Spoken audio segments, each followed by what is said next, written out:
नमस्कार। आज हम लोग परिकल्पना क्या है यानी हाइपोथेसिस क्या है इसके बारे में जानेंगे। परिकल्पना हमारे रिसर्च का सबसे महत्वपूर्ण स्तंभ है। यह हमारे शोध कार्य का दूसरा महत्वपूर्ण चरण है। परिकल्पना का अर्थ यह होता है कि जब हम किसी समस्या का निर्माण कर लेते हैं अपने शोध कार्य हेतु, तो उस समस्या का एक काल्पनिक समाधान, एक काल्पनिक उत्तर ढूंढ लेते हैं। यही काल्पनिक उत्तर परिकल्पना कहलाता है।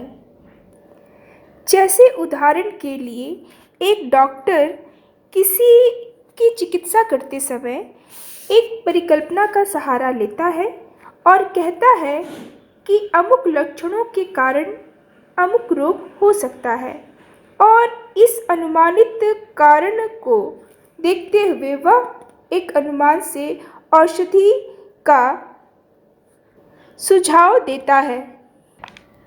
हमारे व्यवहार, कोई भी व्यवहार केवल किसी एक कारण से नहीं उत्पन्न होते, बल्कि अन्य कई कारणों से मिलकर प्रभावित होते हैं। इसलिए किसी एक व्यवहार के घटित होने में कई अनुमानित कारण हो सकते हैं। इस प्रकार हमारे व्यवहार को निर्धारित करने के कारणों में कई कारण होते हैं, और इसी को ध्यान में रखते हुए परिकल्पना एक भी हो सकती है और अनेक भी हो सकती है। यहाँ ध्यान देने वाली बात यह है कि अगर समस्या बहुत जटिल है और प्रयोगात्मक है, तो इसके लिए ज़रूरी है कि हम एक ही परिकल्पना का निर्माण करें। लेकिन यदि सर्वेक्षण प्रकार की समस्या है, तो अनेक परिकल्पनाएं ले सकते हैं। हालांकि साधारण शब्दों में परिकल्पना की परिभाषा यह है कि परिकल्पना किसी समस्या का, किसी शोध समस्या का एक काल्पनिक उत्तर होता है। लेकिन कई मनोवैज्ञानिकों ने परिकल्पना को अपने अपने शब्दों में परिभाषित किया है। जैसे गुड तथा हैट के अनुसार परिकल्पना इस बात का वर्णन करती है कि हम क्या देखना चाहते हैं। परिकल्पना भविष्य की ओर देखती है। यह एक तर्कपूर्ण वाक्य है जिसकी वैधता की परीक्षा की जा सकती है। यह सही भी सिद्ध हो सकती है और गलत भी सिद्ध हो सकती है।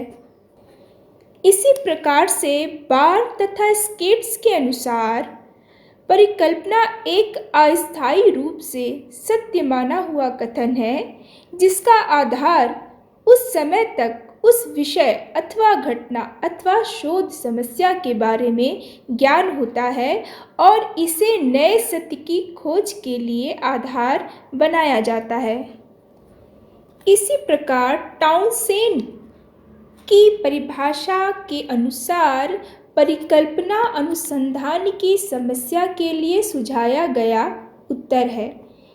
इन सभी परिभाषाओं को ध्यान में रखकर अगर विश्लेषण करें, तो हमें यह स्पष्ट होगा कि जब अनुसंधानकर्ता यानी कि रिसर्चर के सामने कोई समस्या आती है, तो उसका विश्लेषण करने के पश्चात वह कुछ संभावित सुझाव प्रस्तुत करता है और फिर अनुसंधान कार्य में उस सुझाव की सत्यता की जांच करता है।